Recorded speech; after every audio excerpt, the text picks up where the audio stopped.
सभी प्यारे मित्रों को नमस्कार। 1919 का अधिनियम आप लोगों को पढ़ाया था, बहुत बेहतर तरीके से पढ़ा। 1919 का अधिनियम और 1935 का अधिनियम बहुत इंपॉर्टेंट है। 1909 का अधिनियम तो केवल इतना है कि वहां मुस्लिमों के लिए सांप्रदायिक सद्भावना की जो जड़ें हैं, वो सांप्रदायिक सद्भावना के आधार सांप्रदायिक निर्वाचन पद्धति है, उसको वहां जन्म दिया और वही निर्वाचन पद्धति आप लोगों के आगे चल के फूट डालो और राज करो। और पाकिस्तान जो अलग होगा वो कहीं कहीं मुसलमानों के बीच में जो दिमाग में लाना शुरू किया वो 1909 के अधिनियम से। और वहां पर एक कहावत भी उन्होंने कहा था, एक कथन भी, कि हम ऐसे नाग के बीज बो रहे हैं जो भविष्य में बहुत भीषण होंगे। फिर 1919 का अधिनियम उत्तरदायी शासन की स्थापना की बात की, प्रांतों में द्विवेद शासन की व्यवस्था की बात की हम लोगों ने। फिर आप लोगों के हमने सर साइमन कमीशन को बुलाया, साइमन कमीशन का विरोध हुआ, फिर नेहरू रिपोर्ट का गठन हुआ, नेहरू रिपोर्ट आई नेहरू समिति की। उसके बाद हम लोगों ने 26 जनवरी 1930 को पहला स्वतंत्रता दिवस मनाया। उसके बाद गोलमेज सम्मेलन हुए, गोलमेज सम्मेलन में चर्चा हुई, फिर एक रिपोर्ट बनी, उस रिपोर्ट को श्वेत पत्र कहते हैं, लिनलिथ को कमेटी के समक्ष रखा और फिर उसमें फाइनल चर्चा के बाद में 1935 का आपका अधिनियम बना, जो प्रस्तावना रहित अधिनियम था। 1935 का अधिनियम, सबसे पहले आपको मालूम होना चाहिए कि सर 1919 के अधिनियम की प्रस्तावना को ही हम शामिल किया गया। भारत के लिए अंग्रेजों के द्वारा बनाए गए कानूनों में से सबसे बड़ा अधिनियम था। और ध्यान रखें, इसका बहुत सा भाग है वर्तमान भारतीय संविधान सभा संविधान सभा द्वारा भी संविधान में शामिल किया गया था। जो साइमन कमीशन रिपोर्ट प्रस्तुत करेगा उस पे गोलमेज सम्मेलन होंगे, चर्चा होगी, फाइनल एक रिपोर्ट बनेगी और उस रिपोर्ट पे जांच के लिए एक लिनलिथ को कमेटी गठन किया। उन्होंने फाइनल रिपोर्ट प्रस्तुत की। 4 अगस्त 1935 को ब्रिटिश संसद ने पारित कर दिया, तो भारत शासन अधिनियम 1935 बना।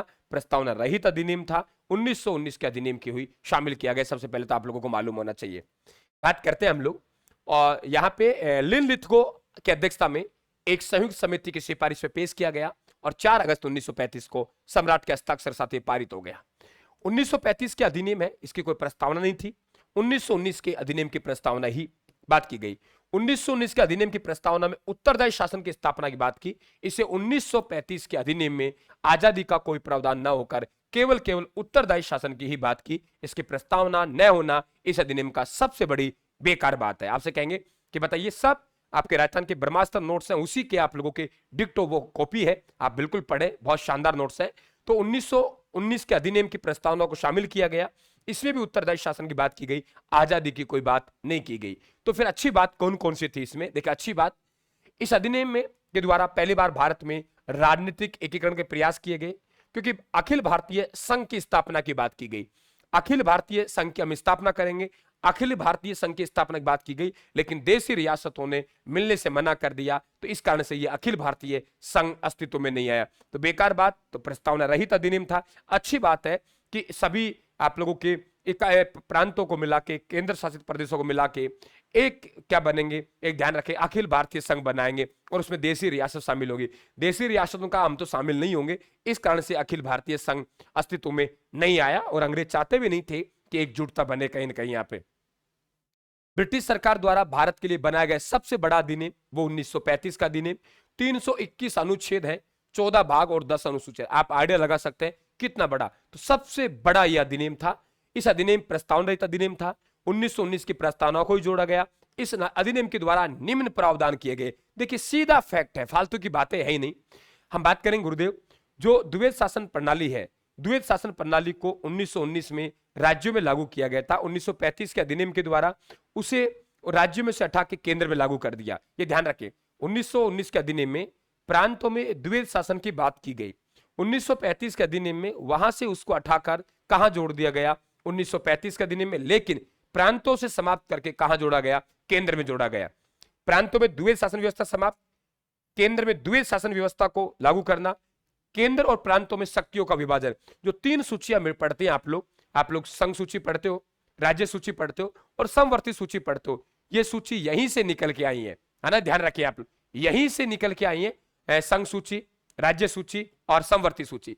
अवशिष्ट विषय, जैसे इन सूचियों में कोई विषय नहीं आए, ऐसे भी कोई विषय होते हैं जो इन सूचियों में नहीं आए, तो फिर ऐसे विषयों को हम लोग अवशिष्ट विषय कहते हैं। यहाँ पे अवशिष्ट विषय है वो गवर्नर को दिए गए ना, और ध्यान रखें वो गवर्नर जनरल को दिए गए, और वो जो आज के हमारे अवशिष्ट विषय है वो संसद के पास है। प्रांतों में स्वायत्त शासन की स्थापना, कि पहले क्या होता था कि यहाँ जो ईस्ट इंडिया कंपनी है उसके अंग्रेज शासन है उसके अधीन है, ये गवर्नर जनरल के अधीन थे। आप कह दिया नहीं, आप स्वतंत्र है, आप सीधे सीधे ब्रिटिश संसद के नियंत्रण में है। इसे कहते हैं प्रांतों में स्वेत शासन व्यवस्था। संघीय न्यायालय फेडरल न्यायालय की स्थापना हुई 1 अक्टूबर 1937 को, जिसका मुख्यालय दिल्ली में रखा गया। इसका मुख्य न्यायाधीश सर मोरिस गवेर साहब थे। दो अन्य न्यायाधीश जस्टिस एम.आर. जैकब साहब थे और जस्टिस एम.एस. सुल्तान थे। आप कहेंगे सर यहाँ पे सर्वोच्च न्यायालय क्यों नहीं लिखा आपने, संघीय न्यायालय क्यों लिखा है? बेटा सर्वोच्च उससे ऊपर कोई होता नहीं है, और इससे ऊपर एक लंदन में एक न्यायालय होगा, इसकी अपील लंदन में सुनी जाएगी। सर्वोच्च नहीं था, इसलिए हमने नाम क्या दिया है संघीय न्यायालय यानी फेडरल न्यायालय। तो संघीय न्यायालय यानी फेडरल न्यायालय की स्थापना की गई, वो 1 अक्टूबर 1937 को, मुख्यालय दिल्ली में था। प्रथम मुख्य न्यायाधीश सर मोरिस गवेर था। अन्य न्यायाधीश की बात करें उसमें 2 भारतीय, जस्टिस एम.आर. जैकब साहब और जस्टिस एम.एस. सुल्तान साहब, ये ध्यान रखें आप लोग। आगे बात करें हम लोग कि यहां साफ लिखा है मैंने, संघीय न्यायालय सर्वोच्च न्यायालय था क्योंकि इसके निर्णय के विरुद्ध अपील की जा सकती थी लंदन की प्रीवी काउंसिल में। संघीय लोक सेवा आयोग, देखो संघीय लोक सेवा आयोग और राज्य लोक सेवा आयोग, केंद्र स्तर पर संघीय लोक सेवा आयोग और राज्य लोक सेवा आयोग राज्य स्तर पर की स्थापना का प्रावधान। बहुत अच्छा क्वेश्चन बनता है कि संघीय लोक सेवा आयोग और राज्य लोक सेवा आयोग का पहली बार प्रावधान कहा गया 1935 का अधिनियम में। विषयों का बंटवारा संघ सूची, संवर्ती सूची, राज्य सूची 1935 का अधिनियम में। ध्यान रखें आप लोग, संघीय न्यायालय 1935 का अधिनियम में। प्रांतीय स्वायत्तता, प्रांतीय स्वायत्तता, तो प्रांतीय स्वायत्तता की बात करेंगे हम लोग, वो भी आप लोगों के 1935 के अधिनियम में। बर्मा को भारत से अलग किया कानून बनाने की दृष्टि से, ध्यान रखें आप लोग। इससे पूर्व भारत और बर्मा के लिए एक ही कानून बनता था, लेकिन अलग अलग नहीं किया वैसे। अब कानून बर्मा के लिए अलग बनेगा, भारत के लिए अलग बनेगा।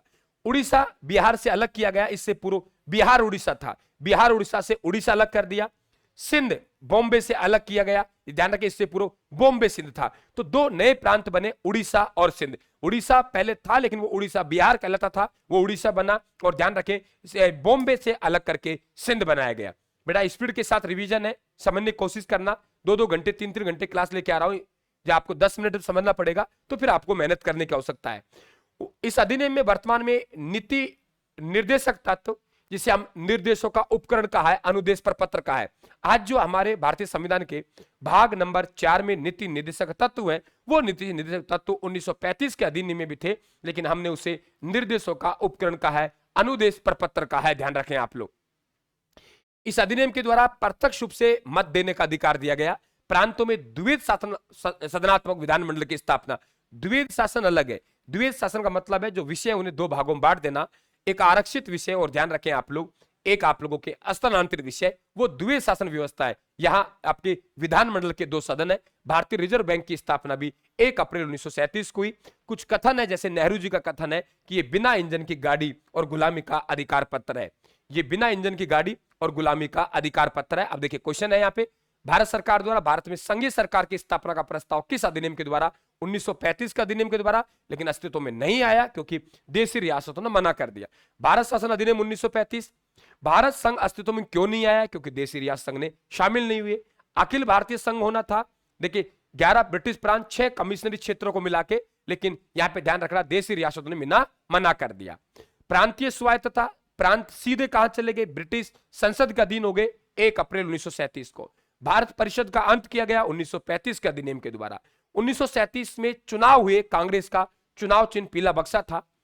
11 प्रांतों में से कांग्रेस के 8 प्रांतों में सरकार बनाई। 1935 के चुनाव में किस प्रांतों में मुस्लिम लीग ने सर्वाधिक सीट प्राप्त की? बंगाल में 40।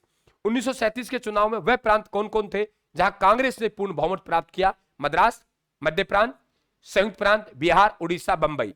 संयुक्त प्रांत जिसे वर्तमान उत्तर प्रदेश कहते हैं। 1937 में चुनाव में किसके नेतृत्व में सरकार बनी? जीबी पंत के नेतृत्व में। तो बेटा ये आप लोगों का 1935 का अधिनियम सुपर फास्ट कंटेंट मैंने आप लोगों को दिए हैं। कैसा लगा आप लोग कमेंट करके बताएंगे और चैनल को सब्सक्राइब करेंगे, हमारा परिवार के हिस्सा बनेंगे। जो भी विद्यार्थी बढ़िया नोट्स पढ़ना चाहता है, अपने आप को ऊंचाइयों पहुंचाना चाहता है, तो राजस्थान के ब्रह्मास्त्र नोट्स पढ़िए। पहले राजस्थान क्लासेज के मोबाइल एप्लीकेशन जाके आप चेक कीजिए और उसके बाद सब आप लोग नोट्स ऑर्डर कीजिए, मजा आ जाएगा आपको। थैंक यू, धन्यवाद, राम राम साहब।